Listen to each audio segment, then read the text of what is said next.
"When in doubt," said Lord Peter, turning the slim volume over in his gloved hands. "Consult page 19. It is, after all, the page most vulnerable to accidental confession." "Most vulnerable to what?"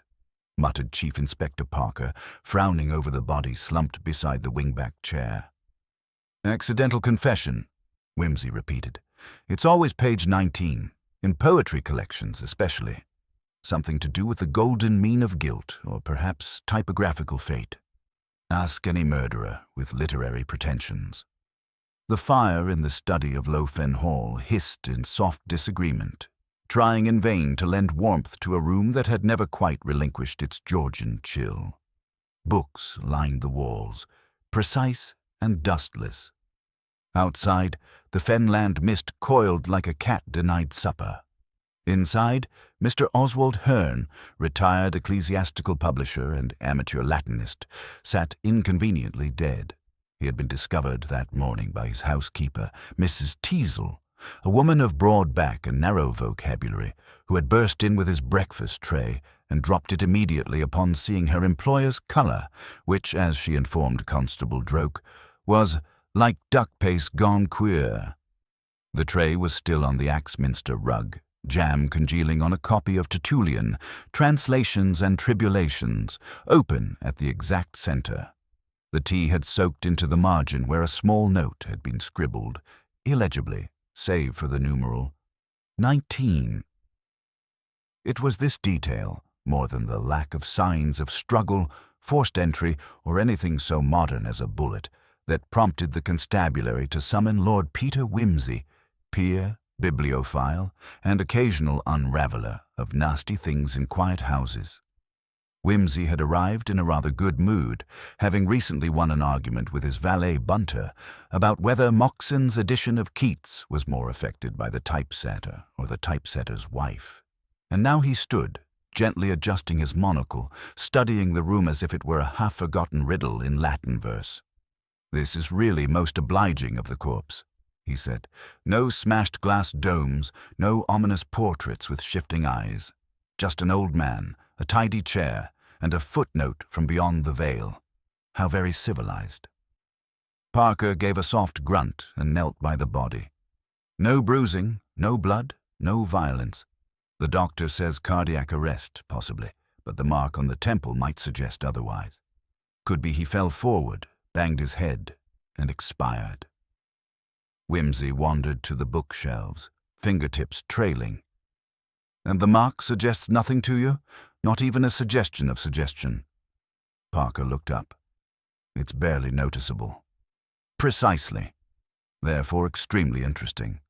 A noticeable mark is vulgar. A barely noticeable one. Now that's deliberate." He plucked a slim book from the shelf. Gesta Romanorum, rebound badly. "Observe this spine," he murmured. "Not cracked. Never read." Our deceased friend was no Romanist. But the volume on the floor, what was it? Bunter, entering discreetly, answered without prompting. "Clement of Alexandria, my lord. Volume 2. Spine indicates frequent perusal.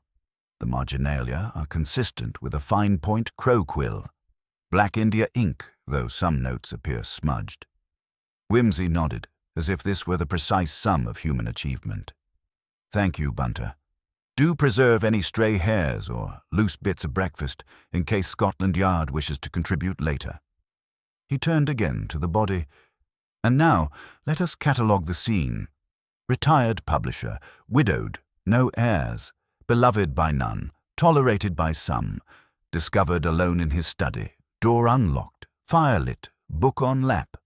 A scholar's death, were it not for the whisper of page 19. Parker raised an eyebrow.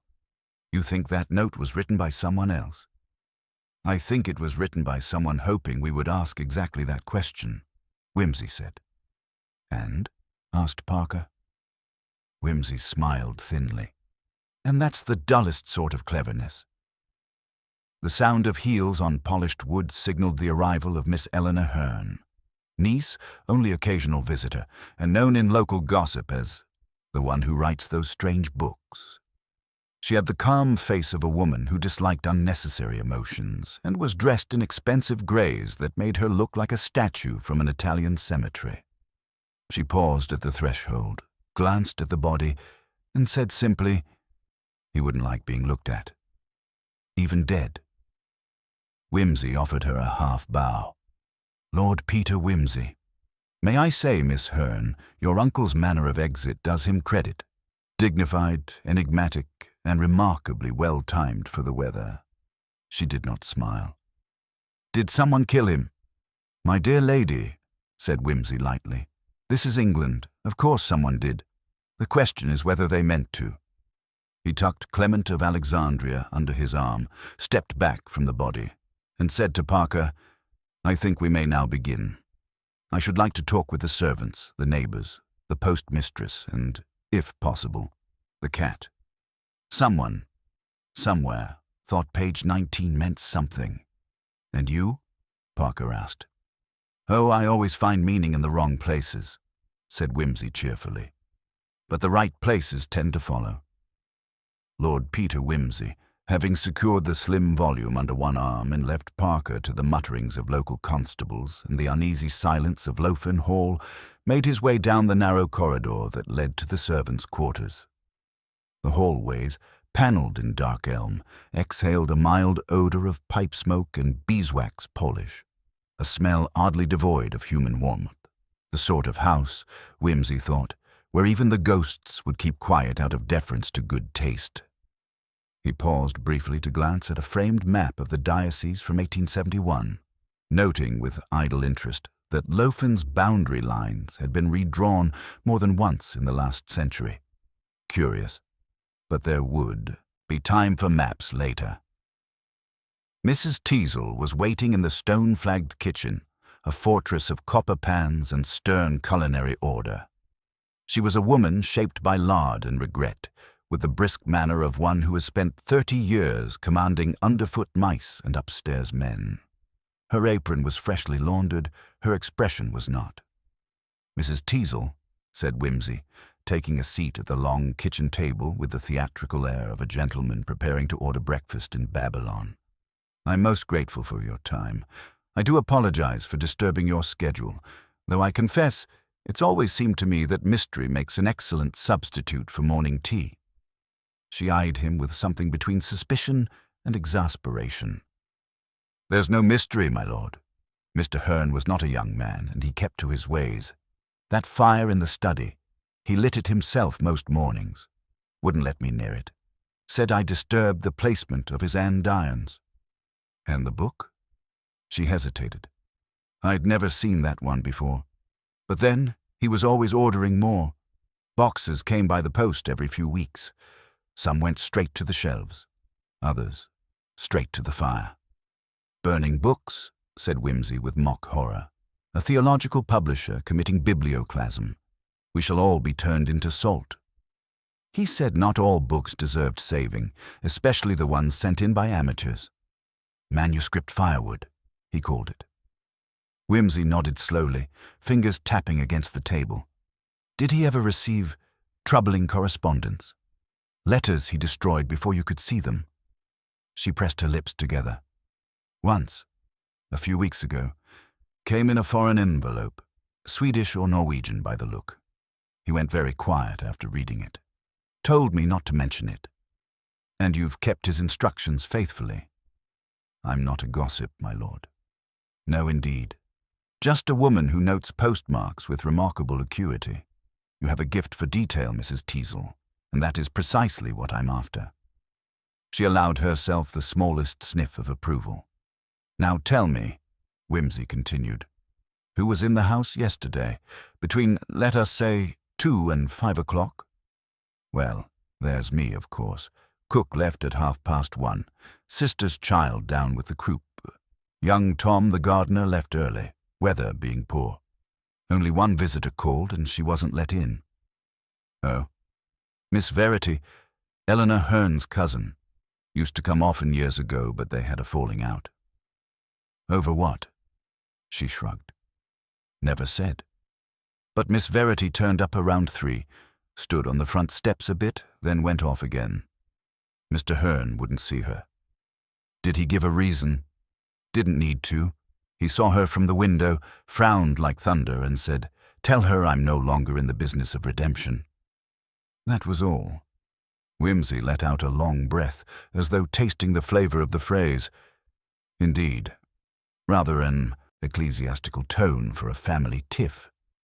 Sounded like he meant it, whatever it was.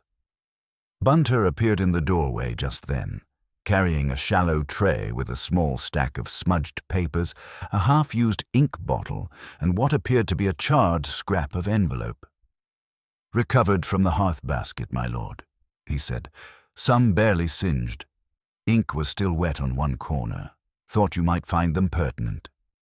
"Bunter, you do spoil me.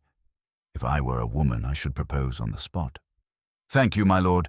Shall I prepare the study for examination?" "Yes, and ask Parker to bring Miss Hearn to the library. We'll need her recollections, possibly filtered through the English capacity for repression." 10 minutes later, the library, darker, more forbidding than the study, and smelling faintly of damp vellum, played host to Eleanor Hearn. She stood near the window, arms crossed, looking out across the sodden lawn as if anticipating a judgment from the clouds. "Miss Hearn," said Whimsy gently, "I wonder if you might indulge me in a memory exercise." She turned slightly. "You're very polite, Lord Whimsy, but I doubt I'll be much help. I hadn't seen Uncle Oswald in nearly a month." "A month can be a rich harvest in certain households. May I ask why you stopped visiting?" She glanced away. "We had a disagreement. He disapproved of my work. Said I was feeding the public nonsense." "Ah, yes, your novels. Ghosts and Gothic imaginings, I believe." "Not ghosts," she said sharply. "Not really. Atmosphere, emotion, the suggestion of something uncanny that is never quite proven. My uncle called it blasphemous embroidery. And yet you kept visiting." "He was family," she said, "and he was lonely, I think, despite all the bluster." Whimsy regarded her for a moment. "Did he ever mention page 19? Her eyes flicked to his. "What?" "In any of your visits, did he ever speak of marginalia, odd notes in books, numbered references?" She hesitated. "He told me once that true guilt reveals itself accidentally, always somewhere in the middle of a thing, not at the end when we expect it, not at the beginning when we prepare for it, somewhere buried, without intention. He said it in reference to a bishop's memoirs, but it stuck with you." "Yes." Whimsy tapped a finger against the tray of rescued ashes and fragments. "Miss Hearn, would your cousin Verity have any reason to write your uncle from Scandinavia?" That startled her. "Scandinavia?" "Swedish postage," said Whimsy, indicating the charred envelope. "Though we shall let the experts confirm." She frowned. "Verity traveled abroad years ago. I think she spent time in Sweden, but we haven't spoken in ages." Whimsy gave her a long look. "What if I told you your uncle received a letter from that part of the world 3 weeks ago, and that he reacted with visible disturbance?" She folded her arms again, more tightly. "Then I'd say he probably deserved it." A pause. Then she added without softness, "He published things people didn't want seen again. He believed it was his duty to reveal truth, no matter the cost. That's why he lost so many friends. So many family, too." Whimsy sat back. "And now he's dead beside an open book, a page marked 19 and a note scrawled in a stranger's hand. Perhaps." He rose. "Thank you, Miss Hearn. I believe we are starting to find the edges of the page, even if the binding remains closed." She gave him a tight, unreadable smile. "And what will you do now, Lord Whimsy?" He tucked the envelope into his inner coat pocket. "I shall take a walk, perhaps along the post road. And then," he said lightly, "I think I'd like to speak to the bookseller in town. The dead, I find, rarely lie outright, but their reading habits are often appallingly indiscreet." Whimsy stepped into the mist once more, a slim trail of smoke rising behind him from Lofen Hall's solitary chimney. A house that had, for now, given him silence, but not yet the truth. The road into the village of Lofen twisted like a suppressed thought, hedged in by alder trees and the damp melancholy of early November. Lord Peter Wimsey strolled it as one might peruse a philosophical treatise, slowly, with circumspection and a faintly amused frown when the terrain presented an unexpected dip. He had left Lofen Hall an hour earlier, with the wind fingering his coat lapels and a fine drizzle settling into his collar like unwanted correspondence. Now his destination appeared, a modest shop front on the corner of St. Aldhelm's Lane, where a hand-painted sign proclaimed the Lofen Antiquarian Book Room. Rare editions and scholarly curiosities since 1893. A tinkling bell marked his entrance. The interior smelt delightfully of damp paper and suspicious leather bindings. Shelves sagged under theological obscurities, railway histories and things with Greek titles that dared one to open them. A small stove in the corner exhaled warm breath onto a bowl of desiccated apple rings, and behind the counter a gentleman of indeterminate age arranged a stack of pamphlets with the tenderness of a bishop tending relics. "Mr. Treadgold?" Wimsey inquired, removing his hat. Yes, sir. That's me," said the bookseller. His spectacles magnified his eyes, giving him the appearance of a startled owl caught quoting Milton. "How may I—" "Ah, you're the gentleman from the hall, Lord Peter Wimsey." "Quite so. Your fame precedes you. Chief Inspector Parker speaks highly of your indexing system." Treadgold flushed with pleasure. "He's very kind. What may I assist you with today?" "I'm investigating a death," said Wimsey pleasantly, "though in truth one might just as well say I'm investigating a readership." "I beg your pardon?" Wimsey extracted from his coat the singed corner of the envelope and a piece of parchment bearing faint notes in black ink. "Mr. Oswald Hearn was a client of yours." "Oh, yes. For decades. Had standing orders. Ecumenical materials. Late patristics. Rare Latin sermons. A very exacting gentleman." "Did he purchase anything unusual in the last 6 months?" Treadgold pursed his lips. "Well, not unusual by my standards, but yes, he requested 2 volumes that struck me as, shall we say, divergent from his usual preferences." "Go on." "One was a privately printed treatise on medieval visions of the afterlife, translated from Old Norse. I had to import it via Stockholm. The other was a book of letters, personal correspondence between a certain bishop and a young acolyte. A rather frank exchange, if you take my meaning. Scandalous. Not in the news of the world sense, but certainly not appropriate for polite theological debate. The publisher had included a disclaimer." "And you procured these books for Mr. Hearn?" "Yes. He was insistent, paid handsomely." Wimsey allowed a pause to hang like fog between them. "Do you keep a record of purchases?" "Certainly. I'd like to see the entries for any others who requested those same volumes in the last year." Treadgold gave him a long, cautious look. "I must ask, is this a matter of criminal interest?" "Let us say it may be a matter of spiritual trespass with criminal consequences." "Very well. Follow me." They descended into a back room where an iron safe, tucked beneath a Latin motto, yielded to a brass key. Treadgold drew out a ledger and ran a finger down its yellowing pages. "There, yes, Hearn's orders. June and August. Now, interesting. The only other person who requested the vision treatise is listed here as V. Hearn, ordered to a London address. But I remember it. The accent was unmistakably local." Wimsey leaned in. "Did she collect it in person?"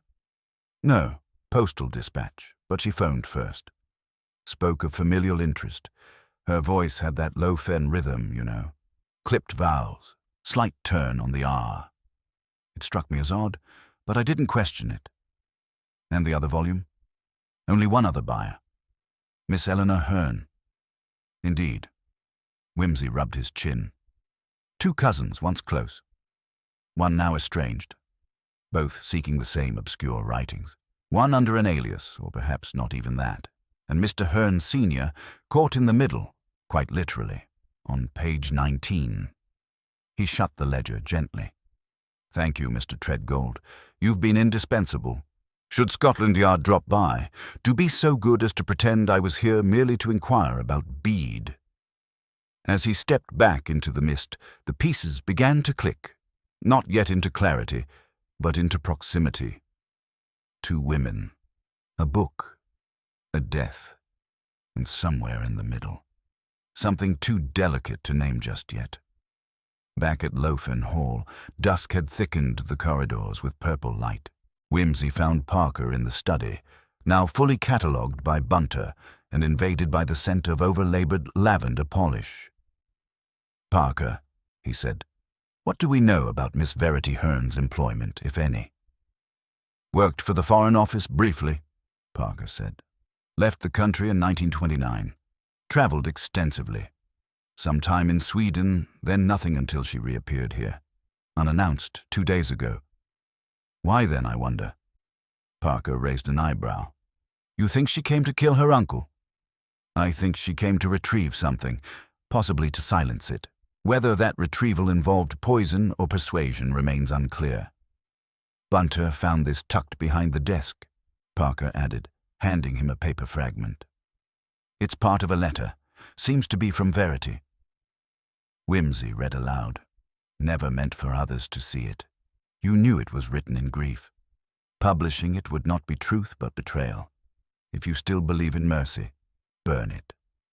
He let the page fall like a feather. "Parker, do you recall the Latin Hearn scrawled in the margin of that clement volume?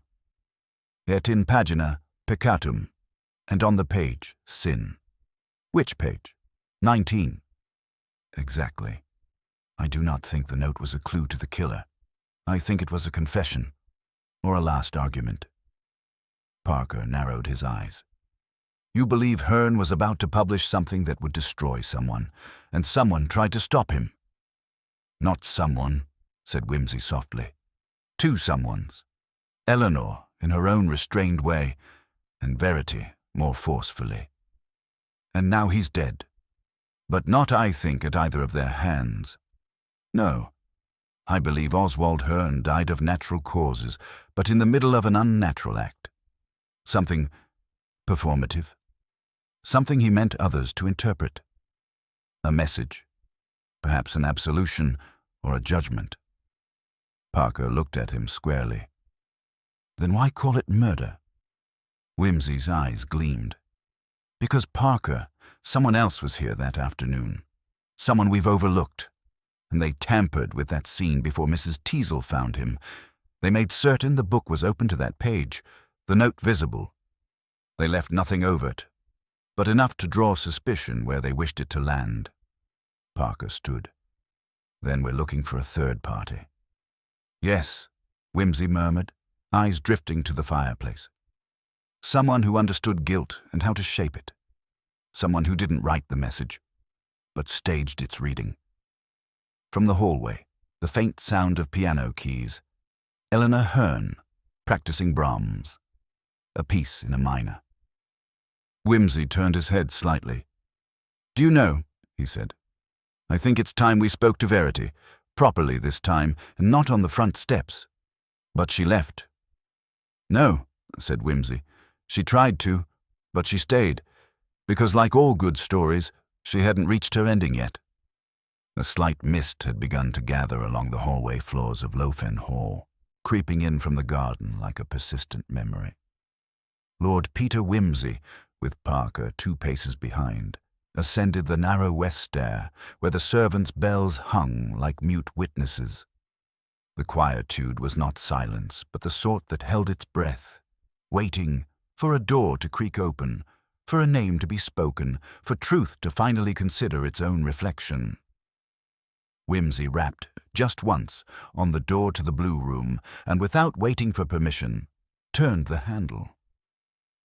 Miss Verity Hearn stood at the window, back straight, her posture speaking the silent language of women accustomed to being observed, but never truly seen. She wore an austere navy dress that owed more to utility than fashion, and her expression when she turned was that of someone not surprised to be interrupted, but irritated that she had not dictated the moment herself. "You've returned," she said, and there was no question in it, only an arch note of mild contempt, as if she'd found a comma misused in a formal obituary. "Your cousin plays Brahms below," Whimsy said conversationally. "Are you fond of music, Miss Hearn?" "That depends," she said, "on the motive for playing it." Whimsy's eyes sparkled. A most theological response, and entirely apt. "You see, I believe music, like confession, may soothe the guilty and rouse the innocent. It is rather more ambiguous than one expects."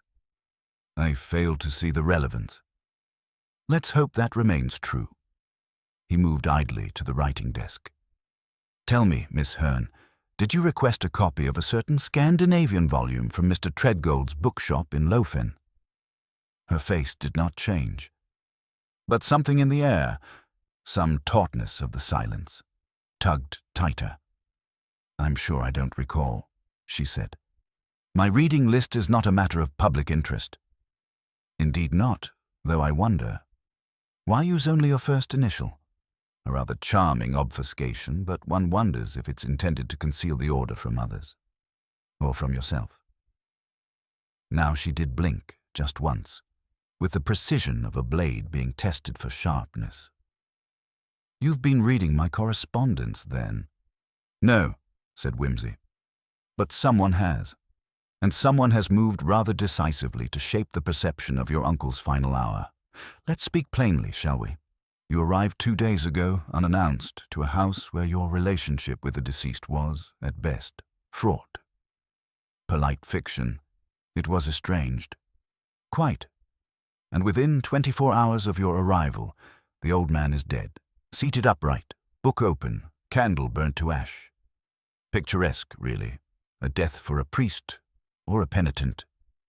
Her hands, resting on the window ledge, tightened slightly. "I found no sign that you came downstairs after dinner that night, but then you're very discreet. Formerly of the Foreign Office, I believe. Linguistic work in Stockholm, briefly." She gave him a long look then. Not anger, says something closer to consideration. "You're thorough." "It's a professional vice." "And do you make a habit of accusing house guests of murder?" "Only when the narrative gets too tidy. A man with a supposed heart condition dies while reading a book neither of his nieces wanted published. One niece returning home unexpectedly, the other deeply opposed to airing old grief. A letter is torn, a note is left. Guilt carefully orchestrated, though it may not belong to the person seated in the chair." Her mouth twisted, not quite a smile. "So you don't think I poisoned him?" "Oh no, poison's messy, crude. I think you came to warn him, and that you were too late." Parker, silent until now, stepped forward. "There's something else, Miss Hearn. The housekeeper, Mrs. Teasel, says she heard the back stairs creak after midnight. She thought it was the cat." "Lowfen has no cat," Verity said sharply. "Exactly," said Whimsy. "But it does have a third staircase, and a door that leads directly into your uncle's study." She moved from the window then, and her posture shifted, some barrier falling with a controlled, deliberate elegance. She sat, folded her hands on her lap, and exhaled. It was not defeat, but transition. "I didn't kill Oswald," she said, "but I saw what he planned, or thought I did, and I failed to stop it. Tell me." He wrote to me in September, a short, terse letter. He said he was preparing to publish some personal reflections. He called them a moral reckoning. I suspected he meant that book of letters. I knew they existed, but never saw them in full. Eleanor did. I think she transcribed some of them years ago while assisting him. She was helping. She was devoted. Still is in her way. She believed he meant it as a spiritual exercise. But I saw it differently. "In what way?" Verity hesitated. "He wrote those letters to someone, not a parishioner. Someone closer, The content was complicated, intimate, not physically improper but emotionally possessive. And the recipient died young. A man.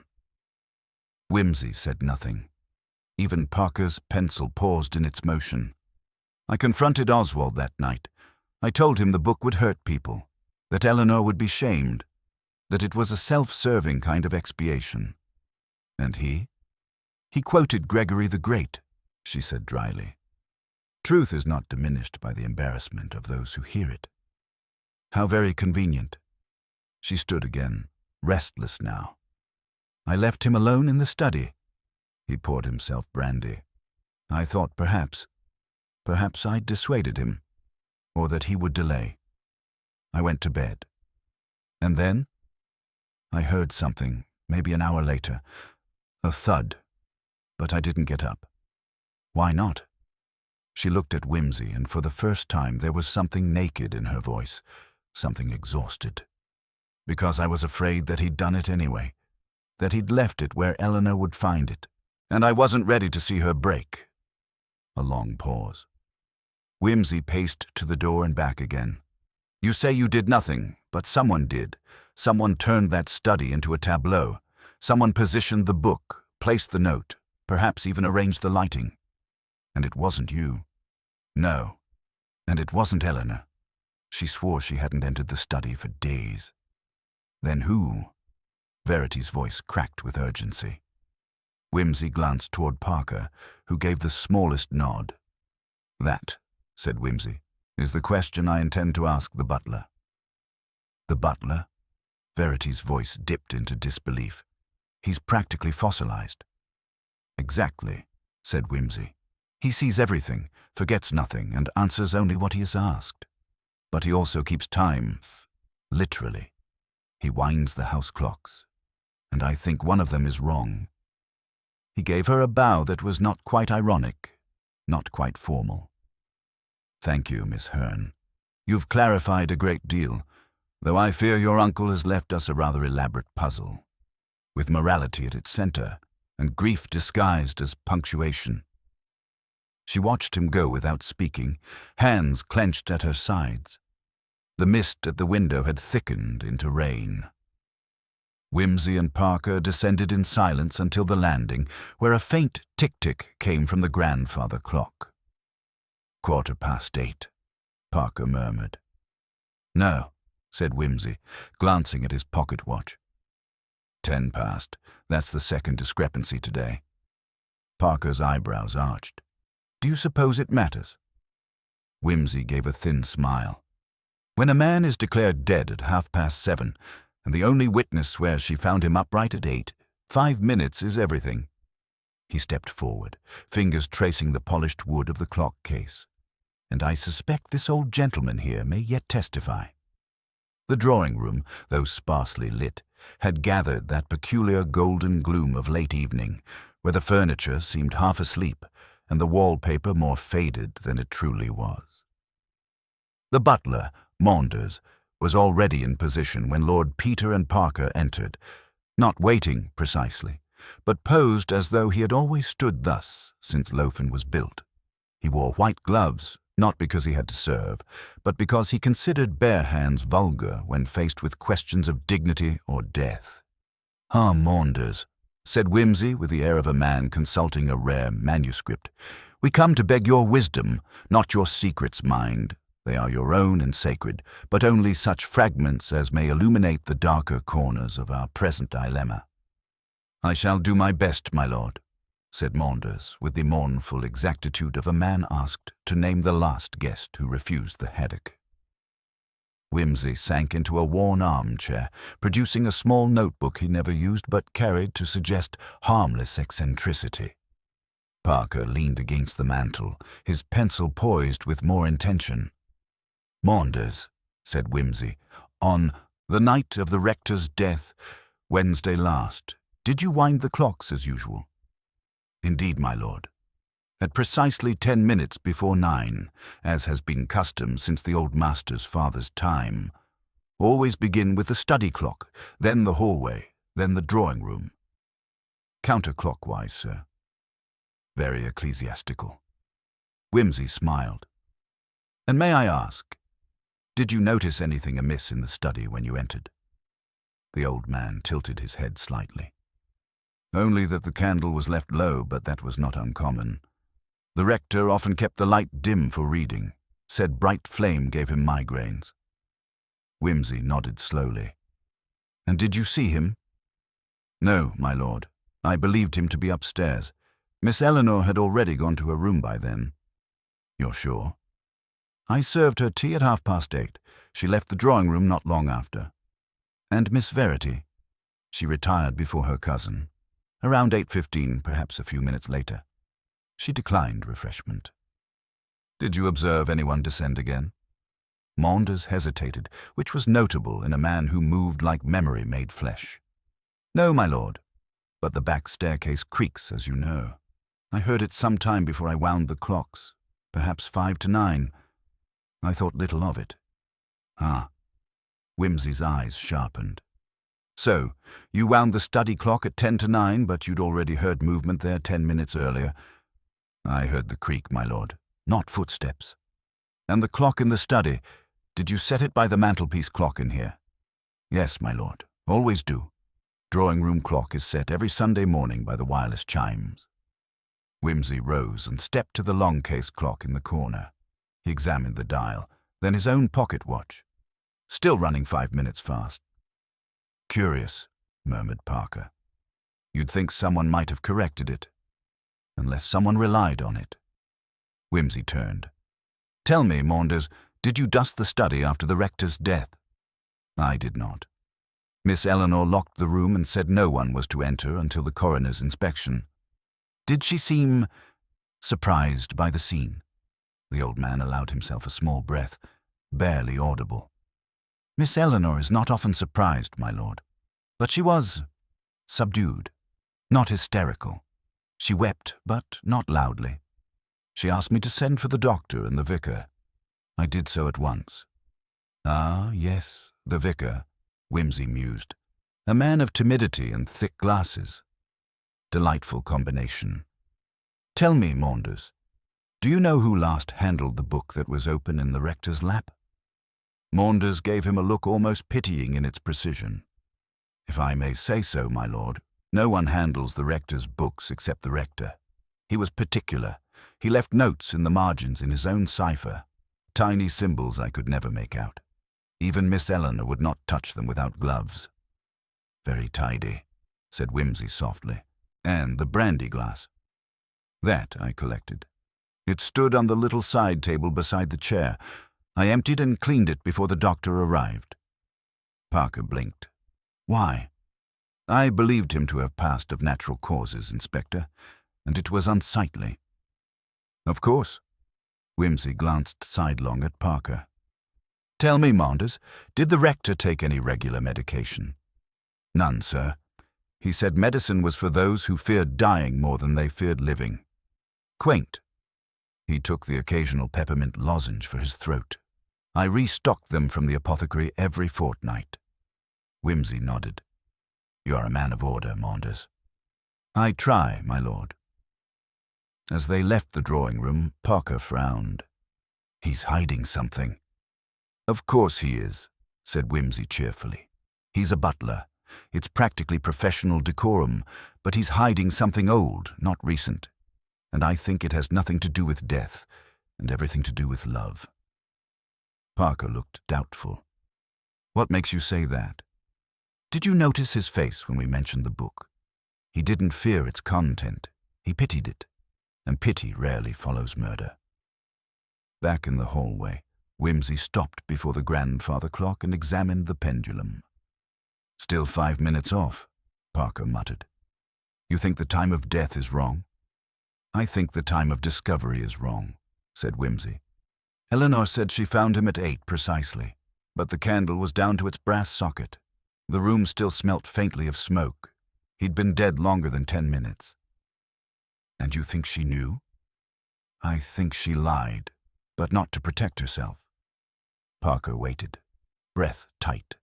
To protect him. They turned as soft footsteps approached, the hesitant shuffle of someone attempting not to eavesdrop but failing with delicate insistence. Miss Eleanor Hearn stood in the corridor, her hair braided tight, her hands twisted in a white handkerchief. "Lord Peter," she said softly, "may I speak with you? I didn't want to interrupt earlier." "Miss Hearn." Whimsy bowed. "Indeed you may. Shall we walk?"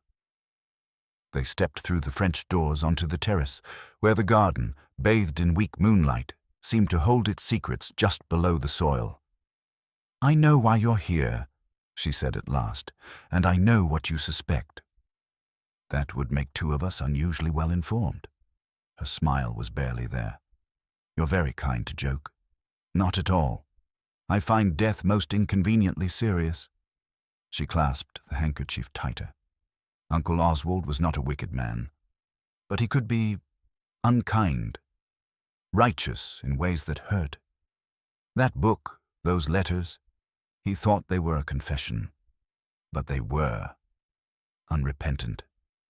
The pain they described, he thought it noble. He didn't see what it did to the others left behind. "Miss Hearn," Whimsy said gently, "when did you really find the body?" She flinched. 7:30. I lied. I told Maunders I found him at 8. I needed time to arrange things, to make it look peaceful, so that people wouldn't ask what he'd been reading, so they wouldn't see the pages stained with wine." "You moved the book?" "I turned it to the beginning, page 1, not—" She stopped, swallowed. "Not page 19. "Why page 19? Whimsy asked softly. Her voice trembled. That was where the name appeared. The only name. There was silence.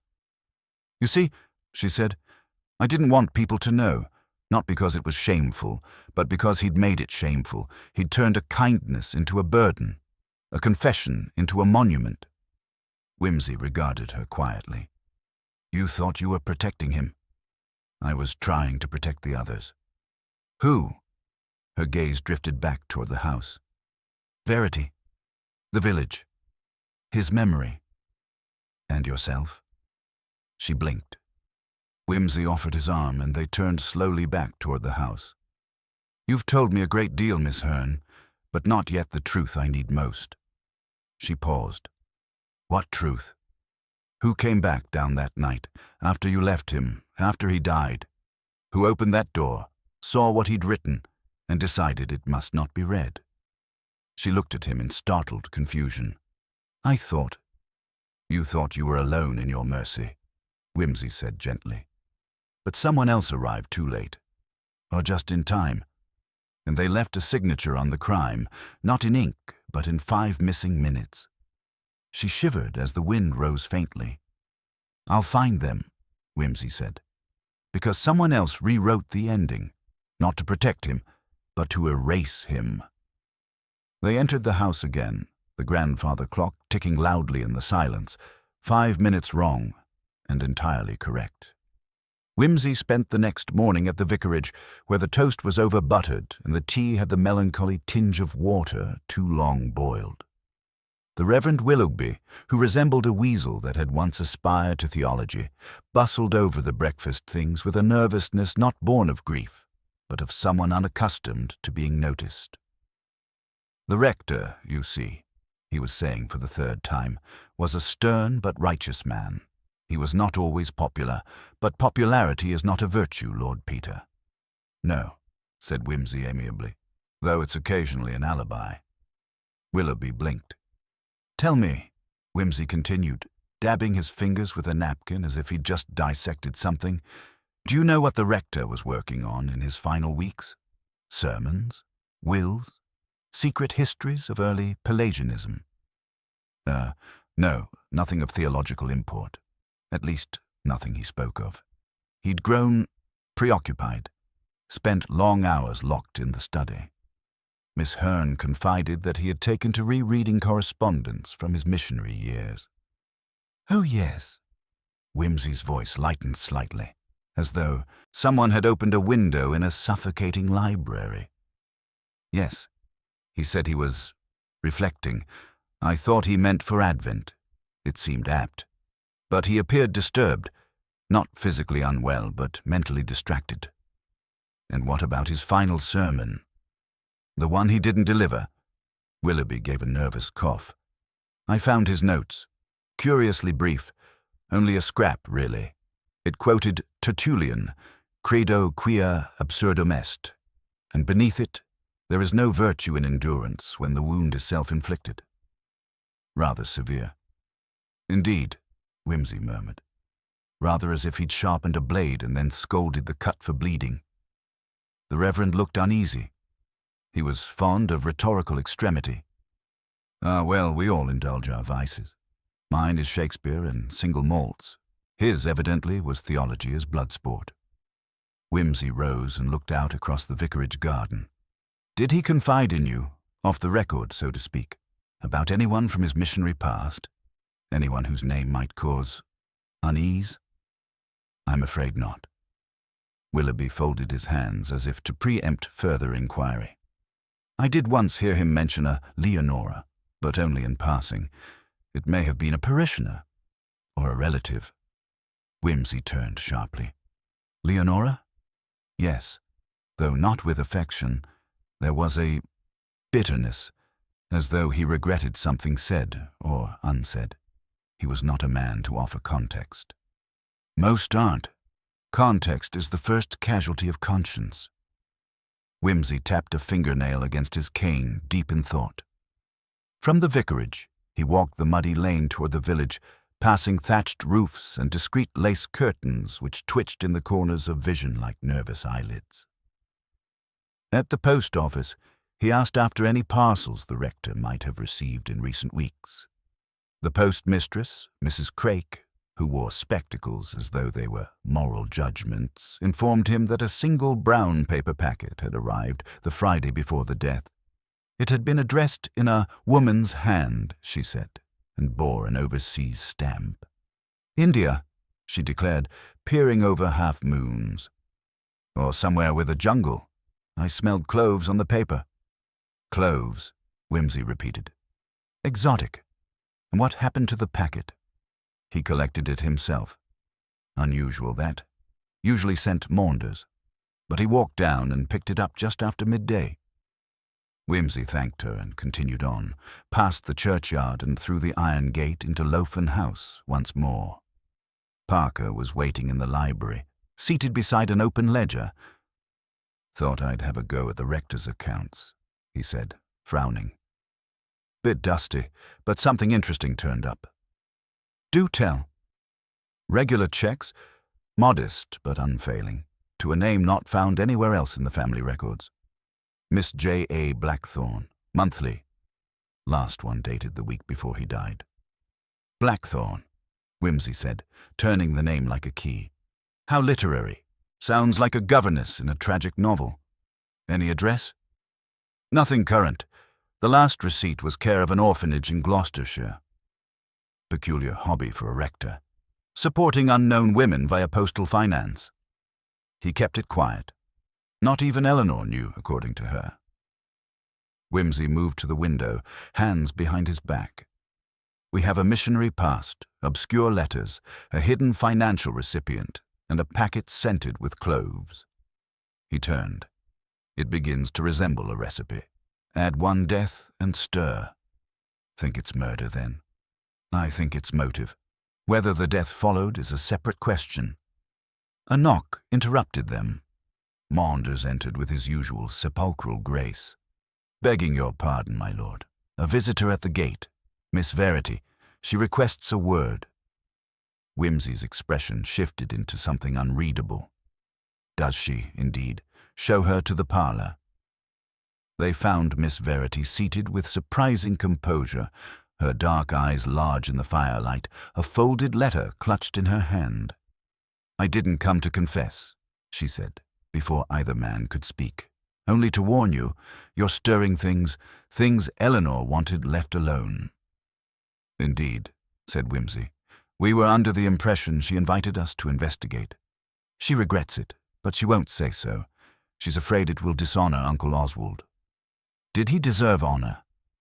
No, said Verity with quiet savagery. But she loved him. Whimsy nodded slowly. You saw him that night, Miss Verity. You left your room. You went downstairs. Her lips trembled. Yes, I heard voices. Low, but angry. At first I thought he was arguing with Eleanor, but it wasn't her voice. Whimsy leaned in. Whose was it? I don't know. A woman's, not English. Soft accent, but furious. And you didn't go in? I was afraid. It was past 9. The light was still on. I waited by the staircase until it went dark. Then I crept back up. What time exactly? She hesitated. The grandfather clock had just chimed once. It's always off. It does that odd early chime before the hour. Whimsy and Parker exchanged glances. And the next morning, said Whimsy, you said nothing. I thought I dreamt it, or imagined it. And Eleanor, she looked so calm. I didn't want to be the one who said he wasn't alone. Whimsy stood. Thank you, Miss Verity. You've been most helpful. She stood too, hesitating. There's something else. Yes? This letter. She handed it to him. It came addressed to the rector, but was redirected from the post. It arrived 2 days ago. Eleanor hid it. Whimsy unfolded the page. A woman's script, Indian postmark. It read, Oswald, I see your silence is your answer. You still believe yourself innocent, but I will not let that lie live another year. She died because of your letter, because of your righteousness. If you do not, write, publicly, openly, I will send the truth to your parish, your bishop, your niece. You will not bury this with time. L. He folded the letter again, very precisely. So, Parker said after a moment, Leonora exists. Oh yes, Whimsy said, and she may very well be in England. He turned to the fire, his voice very low. And if she is, she was in that room the night he died. Verity heard her. Eleanor found the body. Maunders heard the stairs. All the pieces are here. But one thing remains. Parker raised an eyebrow. The book, said Whimsy. We've not yet read what he wrote on page 19. Whimsy did not rush. He rarely did when most others would have bolted straight to the point. Instead, he wandered once more through the rector's library that afternoon, with the vague air of a man searching for a missing umbrella rather than the thread of a possible murder. His fingers drifted along the spines of books, like a pianist sight-reading a score. The Book of Common Prayer, a well-thumbed set of sermons from Spurgeon, a scattering of Latin fathers. Then, as if plucking it casually from the shelf, he drew out the volume Eleanor had mentioned. The Cloud of Unknowing. He flipped quickly through the pages, then slower, until he reached 19. There was a crease, a faint indentation where the paper had been folded or perhaps leaned on. Nothing was underlined, but in the margin, written faintly in a slanting hand, were the words, She begged for clarity. I gave her doctrine. And below that, a circled passage. For he may be loved, but not thought. By love he may be gotten and holden, but by thought, never. Whimsy closed the book gently, a flicker of something grim behind the flick of his eyelid. She begged for clarity, he repeated aloud, and he gave her theology. One cannot say the man wasn't consistent.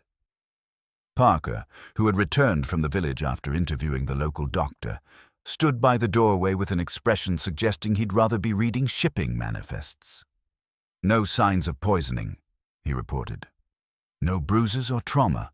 The body was slightly cold by the time anyone found him, so the exact hour of death is hard to pin down. But the doctor's leaning toward natural causes. Heart failure, possibly stress-induced. How convenient, Whimsy muttered. Death always cooperates with the least effortful explanation. He had a history of heart trouble. Indeed, Whimsy gestured with the book. But do you suppose heart attacks are often prompted by anonymous blackmail, tropical letters, and midnight visitors with mysterious accents? You think she confronted him? Parker asked. Leonora.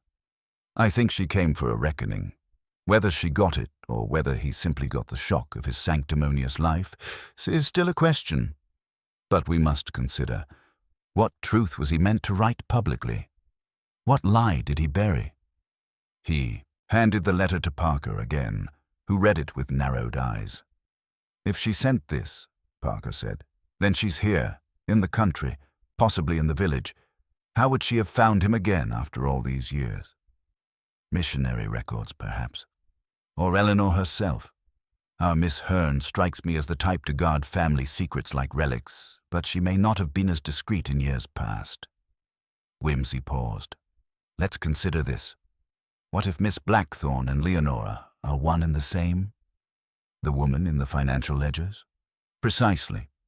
The payments are regular and private. She could be a dependent, or she could be hush money. The names don't match, but identities have a way of unbuttoning when necessary." Parker sat back. "So Leonora is, or was, a recipient of the rector's guilt. Or vengeance. It's possible she was supporting someone on behalf of the person he wronged. The precise psychology still eludes me." They were interrupted by a gentle knock. Maunders again, entering with a certain stiffness. "There is a visitor, my lord," he said, "asking for you by name, a Miss Blackthorne." Parker stiffened.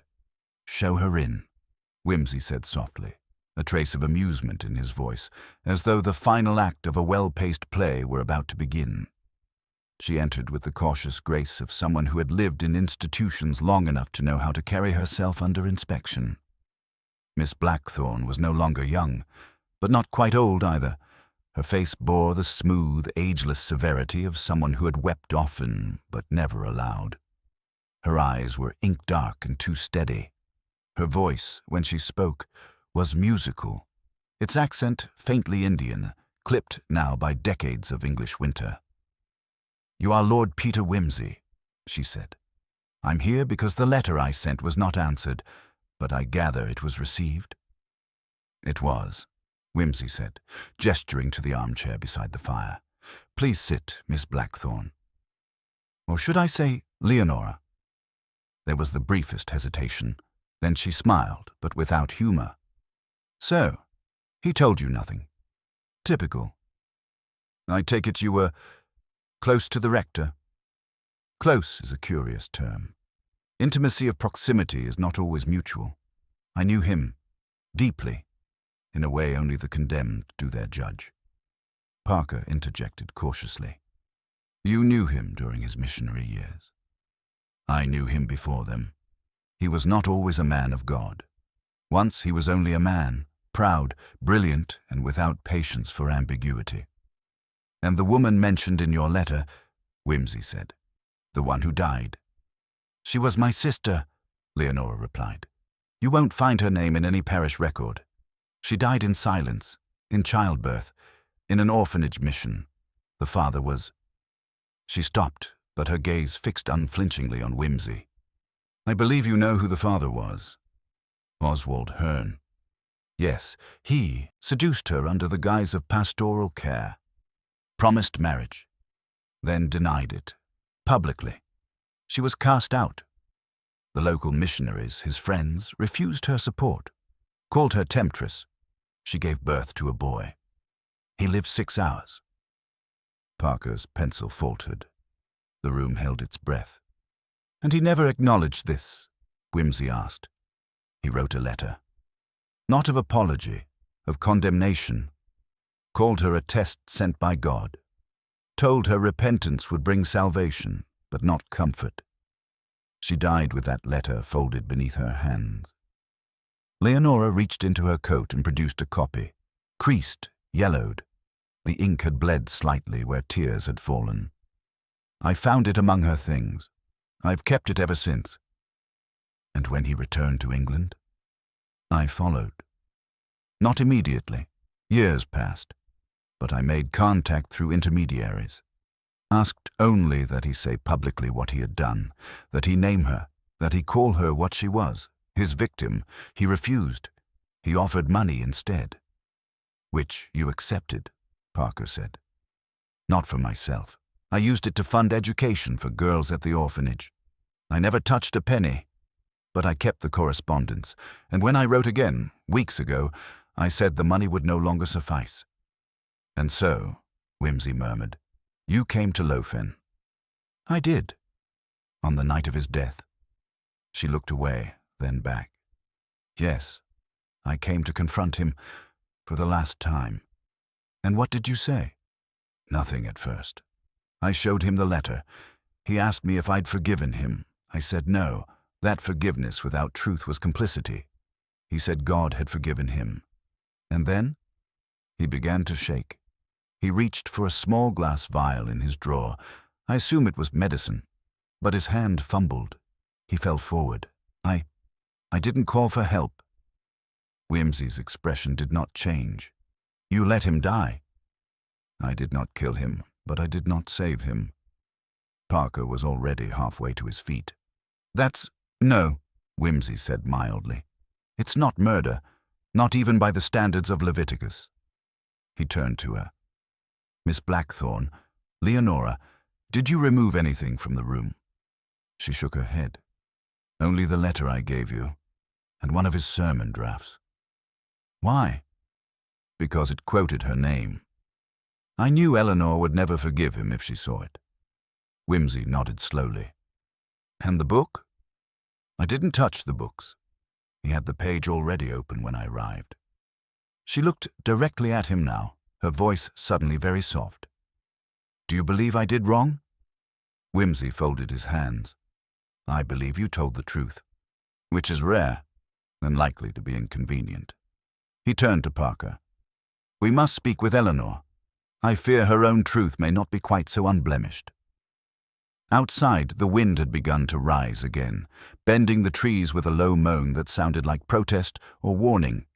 Inside, the fire crackled, and the scent of old paper and scorched theology hung heavy. Whimsy did not smile, but he tapped the book once and murmured, Page 19 indeed. The drawing-room at Lothian House was cloaked in the muffled hush of late afternoon. Shadows lengthened across the floorboards, long and deliberate, as though the house itself had begun to listen. Whimsy stood near the hearth, examining the intricate carving on the mantelpiece with idle fingers, but his thoughts were sharp-edged and honed. Eleanor Hearn sat across from him, the folds of her dark gown spilling like ink over the settee. She watched him, composed and inscrutable, though her hands were clutched tightly in her lap, as though even stillness demanded strength. I understand you've had a visitor, she said without preamble. Yes, Whimsy replied. Miss Blackthorne, or as she was once known, Leonora. She told us quite a story. She would, Eleanor said softly. Leonora always had a gift for stories. Even as a child, she could turn a scraped knee into a tragedy. She said she let your uncle die. She said she didn't kill him, Eleanor corrected. There's a distinction. There is, Whimsy agreed, but not all distinctions are moral. For a moment, the only sound was the ticking of the mantel clock. Eleanor stood and walked to the window, where the bare branches outside sketched trembling shadows across her face. He was not a kind man, she said, but he believed in righteousness, and righteousness is never kind. You knew then, Whimsy said quietly. You knew what happened to Leonora's sister. I suspected. He never spoke of it directly, but I found one of her letters, years ago, hidden in the drawer of his writing desk. I pieced together what I could. By then, the money had already started going out. And you said nothing. What could I say? She turned to face him. I was a young girl. He was the rector, the head of our family. He'd raised me, fed me, given me books, a place in the world. And she was just a name on crumpled paper. Someone I had never met. It felt like betrayal to speak against him, even in silence. Whimsy studied her, noting the tremor in her voice, the restrained anger laced with guilt. And on the night he died, he asked. Her silence was answer enough. I came downstairs when I heard the crash, she said. I found him collapsed over the desk. His medicine bottle was spilled on the floor. I didn't know what had happened. I thought perhaps it had simply been time. He always said he expected to die alone in his chair. Did you see the letter? The one Leonora left? No, but I saw the expression on his face. It wasn't pain, it was fear, as if something had finally caught up to him. And you cleaned the scene. I straightened it. That's all. I couldn't bear to have the village gossip about him. The great rector, Herne, fallen mid-sermon like a drunk. You moved the vial, closed the drawer, turned off the light. I didn't touch the light. Whimsy's eyes sharpened. Someone did, he said. Verity said the study light was on when she passed the stairs. It was dark when you found him. Eleanor frowned. Then perhaps Leonora turned it off after she left. Possibly, but Miss Blackthorne claimed the light was still burning when she fled the room. She didn't look back. She assumed he was alive. Eleanor looked at him, steady now, as if some long-held restraint had finally frayed. You think I did something, she said. I think, said Whimsy slowly, that everyone did something. But I'm trying to understand what tipped the balance. He turned back to the mantel, tracing the carved figure of a winged cherub with a finger. Tell me about the final sermon, the one he meant to give that Sunday. The notes were unusually sparse. She gave a tight nod. He'd been distracted, agitated. I asked if he needed help. He said no. He said he was waiting for God to speak. And did God speak? She laughed. One sharp note, brittle as snapped glass. If he did, I doubt Uncle Oswald liked what he said. Whimsy opened the book again, the one from the study, and pulled from its pages a second scrap of paper, half torn and hastily folded. Eleanor froze. I found this tucked between the pages, he said. Tucked in so carefully I nearly missed it. I suspect he wrote it the night he died. He unfolded the note. It was short. Shaky script, ink blotted. I was wrong.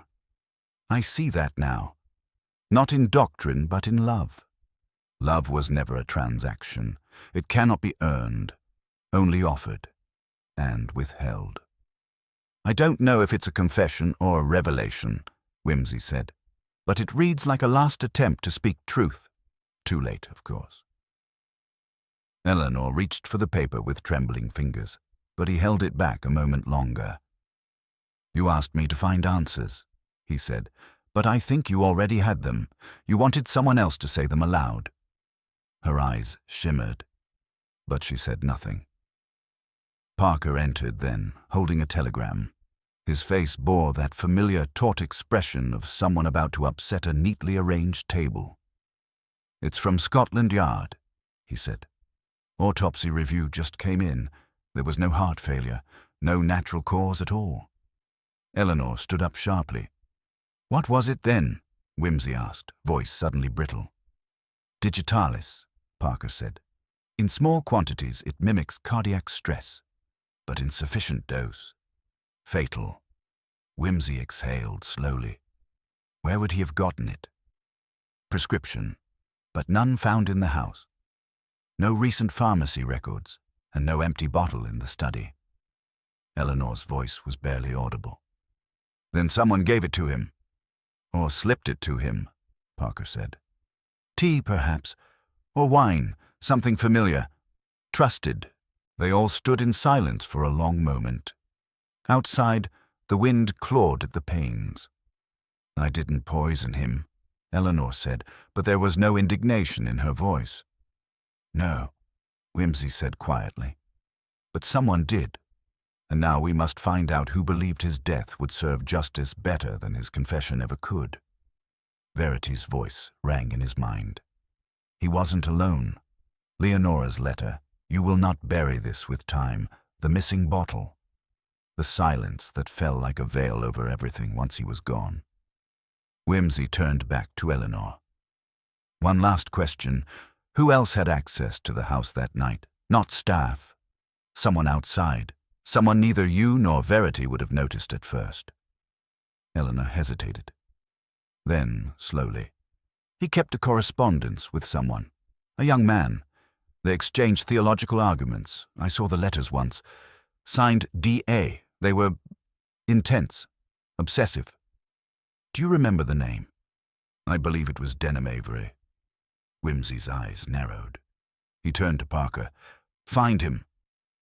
And with that, the path veered again, not toward closure, but deeper into the labyrinth the rector had built in life and others had sealed with death. Whimsy stood alone now in the rector's study, where the fire had long since burned to a whispering heap of embers. The dusk light through the mullioned windows gave the room the air of a half-forgotten chapel, quiet with the weight of memory. The paper in his hand, bearing Oswald Hearne's final scribble, was growing familiar, though no less cryptic with each reading. Love was never a transaction. Curious wording from a man whose life had been nothing if not a precise accounting of moral debts and redemptions. He slipped the note back into the book's leaves and paced slowly to the shelves. Leather-bound volumes, brittle with age and spine-creased from long use, lined the walls like mute witnesses. A theological library, but also, as he was beginning to see, a library of justifications, doctrine not as exploration, but as defense. He turned as Parker entered, stamping off the chill and holding out a folded paper with a grim flourish. Found him, Parker said. Denham Avery, 27, lives in London, Hackney. Used to be in the seminary. Dropped out 5 years ago, something about an ideological impasse with the church hierarchy. That sounds encouraging. Even better, he was in Herefordshire 2 nights before the rector died. According to his landlady, he came back soaked and in a foul mood. Said he'd been turned away from a house by a sanctimonious lunatic. I'd wager he paid a call to Lofen House. Whimsy gave a low whistle and reached for a cigar. Did he mention a motive, besides spiritual petulance? According to a friend of his, he blamed Hearne for the death of a fellow student, Edgar Trist. Killed himself during their final term. Avery believed Hearne pushed the boy over the edge with a disciplinary report. Something about unhealthy attachments. Never proven, no formal inquiry. Whimsy sat, fingers steepled, watching the fire reform itself with little pops and cracks. So we have motive, he murmured. Grievance cloaked in virtue, a tidy theological reversal, judgment for the judge. But that doesn't make him a murderer. No, said Parker. But Avery's got a history of erratic behavior, temper issues. The seminary said he'd once started a fire in the library, claimed it was an accident. Ah, nothing says theological debate quite like a cleansing flame. Parker smiled thinly. I've asked him to come down to the station tomorrow. We'll see what his memory reveals under formal lighting. Aunt Verity? Still silent. She's asked for Miss Eleanor to stay with her. Won't speak to anyone else. Whimsy nodded. The rector's daughter, who wasn't quite a daughter, and the girl who bore his name like a manacle. A strange kinship forged in the final hammer blow of his death. He rose and wandered back to the desk. The blotter had been replaced. The original still sat in an evidence envelope in Parker's case file, along with the half-used pen, the overturned chair, and the teacup with the faintest trace of something bitter. He tapped the blotter's corner thoughtfully. She's remembering something, he said. I believe Verity saw more than she knows. Not the act itself, but its margins. The noise before or after. Something small, something irrelevant. Parker glanced up. You think the key's in her recollection?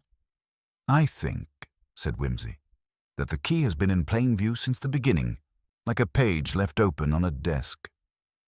He let that sit for a moment before stepping out into the darkening corridor, the floorboards creaking softly beneath his weight. His path took him past the parlor, then the dining room, both empty. Then the back hall, where a narrow servant's stair wound upward with the quiet insistence of things not meant to be noticed. It was there he found Verity, standing near the window at the turn of the stair, wrapped in a shawl and staring out into the thickening dark. She didn't look up. "He used to walk there," she said, as if responding to a question not yet asked. "In the orchard, morning and evening, even in winter. Said it helped him compose sermons." Whimsy joined her silently. The orchard was a pale smear now in the gloom, brittle trees like clawed hands lifting toward the unseen stars. "I lied to you," she said, her voice very quiet. "That night, I didn't only see the light on in the study. I heard something." He said nothing, only inclined his head slightly. "After Miss Blackthorne left, I went to the kitchen to warm milk. I was nervous. I could tell something had happened. She passed me on the stair but didn't speak. She looked hollow, like someone who'd seen their reflection break." Verity drew, the shawl tighter. "I was pouring the milk when I heard voices. One of them was the rector's. The other, I don't know. Low, urgent, angry, but held in. I crept closer, just to the edge of the study door. I couldn't hear words, only tone." "And what tone was that?" Whimsy asked gently. "Final," she said, "like someone giving a last chance, or a warning." Whimsy didn't speak, allowing her silence to settle like dust. Then a thud, she whispered, like a chair being kicked over. And quiet, not stillness, a waiting quiet. I was afraid. I went back up. I didn't check. I told myself it was nothing. "It never is," he said. "Until it is." She turned to him then, the first time fully, and in her face was not fear, but a kind of pale resolve. "I heard a door," she said. "Not the front, the back one, the servants' corridor. Someone left that way, quietly." "Did you see them?" "No, but I smelled something. Tobacco, a heavy pipe smoke, and cloves." Whimsy's brows rose. A strangely distinct scent, one he had noticed faintly in the study himself, though not since. "That's not the rector's blend," he said. "He smoked mild English cut. No spice." Verity nodded. "And something else. There was a sound. Metal. Clinking. Like a chain. I remember it clearly. Not long, just before the latch clicked shut." Whimsy's eyes narrowed slightly. "Thank you, Miss Verity," he said. "You've remembered more than you know." He left her then, and returned to the study. The clink of metal, the smell of cloves. A back door unused for years by the family. There was no chain kept there, no curtain rod, no wind chime. And yet she'd heard it, which meant someone had carried it, and suddenly an absurd image returned to him from his first inspection. The copper bowl in the fireplace, polished, gleaming, but with a fine smear of ash inside. Not wood ash, but something darker, with edges. He crossed to the hearth, lifted the bowl again and sniffed. Yes, clove smoke, distinct, sweet and oily. He reached for the poker and stirred the ashes gently, carefully. There it was, half melted, bent beyond recognition, but unmistakable. The link of a chain, a fob chain perhaps, or a crucifix. He turned to the mantelpiece. The books were still in their places, all but one. He found it lying face down beside the cushion, almost as if thrown, The Wounded Heart, A Theology of Redemption. Inside the cover, To D.A., May Justice Burn Bright, O.H. Whimsy straightened slowly, his face unreadable. "Parker," he called. A moment later the sergeant reappeared. "Tell our friend Mr. Avery that his theology has left a smell in the drapes, and find out if he ever wore a crucifix on a chain." Parker blinked. "You think he—" "I think," said Whimsy, "that some men come seeking absolution, and others come to deliver it by force. One believes he is the hammer, the other the anvil, but both leave marks."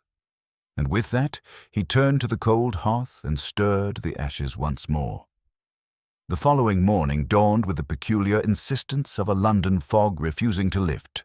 a damp, clinging mist that seemed as reluctant to reveal secrets as the inhabitants of Lofen House themselves. Whimsy found the air in the station's interview room just as thick with unspoken tensions, the faint aroma of boiled cabbage and stale tobacco mingling with the persistent dampness. He observed Denham Avery seated across the table, his young face taut with a mixture of defiance and something that might have been fear, or perhaps the exhaustion of a man long at odds with his conscience. Avery's hands lay folded on the worn wood, the knuckles pale and shaking slightly, the faintest traces of a chain scar visible beneath his shirt cuff. Whimsy's eyes, however, were fixed on the pipe resting idly beside him, a curious vessel filled with an unmistakable pungent residue. "Mr. Avery," Whimsy began, his voice measured but laced with the familiar arch-wit that often disarmed or unnerved in equal measure. "I see you favor a rather exotic blend of tobacco. Clove, is it? A decidedly rare choice in these parts, and one not particularly favored by the late rector, as I understand." Avery's gaze flicked to the pipe, then met Whimsy's with a guarded expression. "I have my preferences," he said curtly. "Taste is a matter of individuality. Wouldn't you agree?" "Indeed," Whimsy replied smoothly. "Individuality can be most illuminating when combined with facts. You were in Herefordshire on the night of Reverend Hearn's demise. Might you care to explain the purpose of your visit?" Avery's eyes darkened. "I sought closure. Edgar Trist's death. It haunted me. I thought confronting Hearn might bring answers. What I found instead was a man too consumed by his own judgments to care for the grief he caused." Whimsy raised an eyebrow, the faintest smile playing about his lips. "A brave admission. Yet one wonders why you did not seek this closure sooner, particularly given your penchant for disruption within the seminary." "I was a fool," Avery said. "But that night I hoped to reason with him. And reason was not forthcoming." "No," Avery admitted. "Hearn was as rigid as ever. When I pressed, he dismissed me, saying I was unfit to discuss such matters." "And the fire in the library? The damage caused?" "I did not start it," Avery insisted. "An accident, as the authorities concluded, but I admit I was careless." Whimsy nodded thoughtfully, then leaned forward, lowering his voice to a conspiratorial whisper. "Mr. Avery, I'm curious about the chain you once wore. Your crucifix, perhaps?" Avery stiffened. "I removed it years ago. It became a burden." "Burden or symbol," Whimsy mused. Curious that a crucifix would vanish just as a man's temper flared to destructive ends. It seems to me some burdens are easier to discard than confront. The young man's jaw tightened, but he said no more. Whimsy rose, signaling Parker to escort Avery back to the holding rooms. The sergeant's brow was furrowed in quiet thought. "A man haunted by guilt and resentment," he murmured. "Could he truly have killed Hearn, or is there a darker motive at play?" Whimsy offered a faint smile. "Patience, Parker. The devil is always in the details." The day wore on, and Whimsy returned to Lofen House, accompanied by Parker and Miss Eleanor. The atmosphere inside was subdued, as if the very walls were holding their breath. In the drawing room, Whimsy scrutinized the curtains again, noting their unusual thickness and the peculiar stiffness of the fabric. He ran a gloved finger along the hem, noting a faint smear of something dark. Dust, or perhaps residue from the clove smoke that lingered like a ghost. A sudden thought struck him, and he beckoned Eleanor closer. "Miss Eleanor, might I trouble you to recount once more the rector's evening routine on the night in question?" She nodded, hesitating before speaking. "He always took tea in the drawing room shortly after 7. Then he would retreat to his study to work until late. On that evening, I recall he seemed restless. He glanced frequently toward the window, as if expecting someone." Whimsy's eyes gleamed. "Did he receive any visitors?" "Only Miss Blackthorne, the governess, but she left early, in a hurry." "And the servants?" "They claimed to know nothing, but the cook whispered she heard voices from the study." "And you, Miss Eleanor?" Did you hear anything unusual?" She hesitated. "I thought I saw a shadow moving near the back door, like someone slipping away quietly." Whimsy nodded thoughtfully. The back door, the servants' entrance, had been overlooked by many, yet here lay a crucial thread.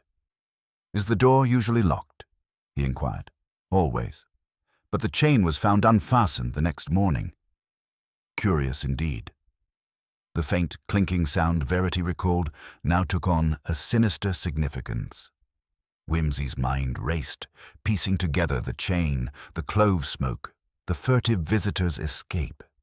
If Avery had left hurriedly through the back door, carrying something metal, then the weapon, or at least a crucial piece of evidence, might still be hidden in that area. He motioned to Parker. "We must examine the grounds once more, especially the back passage and orchard." Outside, the fog had thickened, enveloping the orchard in a spectral shroud. Whimsy's keen eyes swept the perimeter. Near the servants' door lay a faint impression in the soft earth. 2 sets of footprints, one larger, heavier, the other smaller and lighter. The smaller led toward a disused tool shed at the orchard's edge. Inside the shed, amidst old garden implements and cobwebbed shadows, Whimsy found it, a battered leather satchel, stained and worn.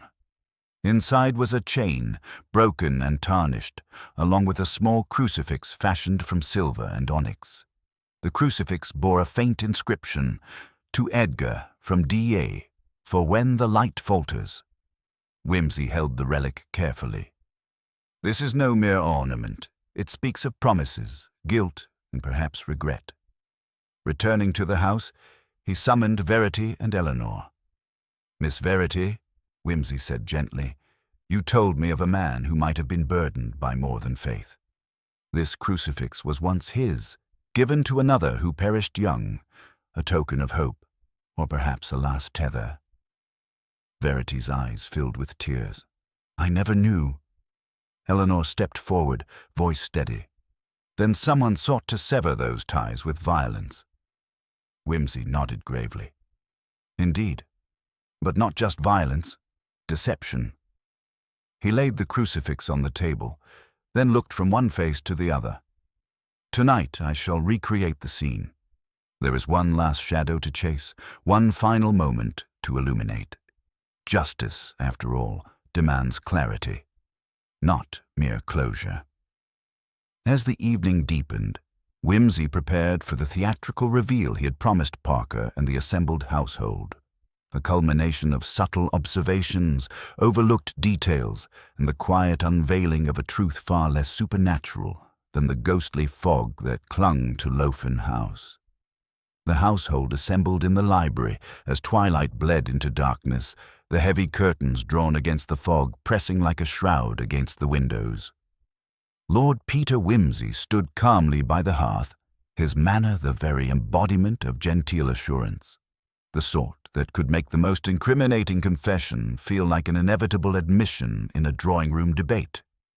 "I thank you all for your patience," he began, voice lilting with his usual blend of urbane wit and precise control. "The truth, I fear, is seldom as poetic as one might wish. There are no spirits, no curses, and certainly no inscrutable forces beyond human frailty. Only men, their passions, and their frailties, woven into a tapestry of consequences." He turned first to Denham Avery. "You, sir, bore the weight of resentment and grief, which nearly blinded you to reason. Your visit to Lofen was no casual call, but a desperate attempt to confront demons both internal and external. Yet it was not you who extinguished Reverend Hearn's life, though your actions, careless and reckless, did kindle suspicion." Avery's face was pale, the defiance gone, replaced by weary acceptance. To the others then. "Miss Blackthorne, the governess, who left hurriedly that fateful night. It was you who unlocked the back door, a gesture born of fear, perhaps, or misguided loyalty." She trembled but nodded. "Your role was pivotal but unintended. You sought to protect the rector from a secret too dangerous for public eyes." Whimsy's gaze shifted to Verity, whose composure now betrayed the strain of concealed truths. "Miss Verity, you spoke of Edgar Trist's death, a wound both literal and metaphorical. You held a crucifix, a symbol of hope and of betrayal, a relic given and taken back in moments of despair." The room was silent, except for the crackling fire. The true architect of tragedy was neither man nor woman seeking vengeance, but a mind shaped by control and fear.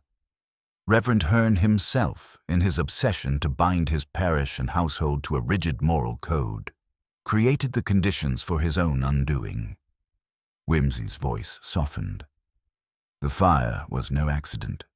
It was a desperate act by a man cornered by his own rigidity and the ghost of past sins, his cruelty, his betrayals, and the fractures he could not mend. He stepped toward the mantel, producing the broken chain and crucifix found in the orchard shed. These were tokens of a secret double life, a symbolic severing of bonds once held dear. The missing page 19 from the book, the smudged letters on the window pane, each a fragment of the puzzle revealing a man torn between duty and desire, faith and fallibility. He faced them all. The murder was, in truth, a tragic accident born of a struggle, a confrontation between the rector and the man he sought to control and condemn, Edgar Trist. The fire was meant to conceal more than flame. It was to obscure guilt that all bore in different forms. A faint gasp escaped from Eleanor. The final piece of evidence, Whimsy continued, was the misplaced clock in the study, deliberately slowed to fabricate alibis, a cruel manipulation of time itself, symbolic of the rector's attempt to dominate reality to his own ends. He paused, surveying the gathered faces. Justice, then, lies not in punishment alone, but in understanding the frailty of those entangled in this tragedy. I trust that the law will now take its course, tempered by the knowledge of human weakness. Whimsy's eyes twinkled with a familiar sardonic light as he glanced at Parker. And now, I believe, a well-earned cigar awaits me. As Shakespeare put it, the fault, dear Brutus, is not in our stars, but in ourselves. Quite so. Wouldn't you agree? With that, the room relaxed, the heavy cloak of suspicion lifted just enough to reveal the tender, tragic human story beneath. Whimsy's parting words, dry and elegant as ever, lingered in the air like the final note of a sonnet, clear, precise, and profoundly unsettling in their quiet wisdom.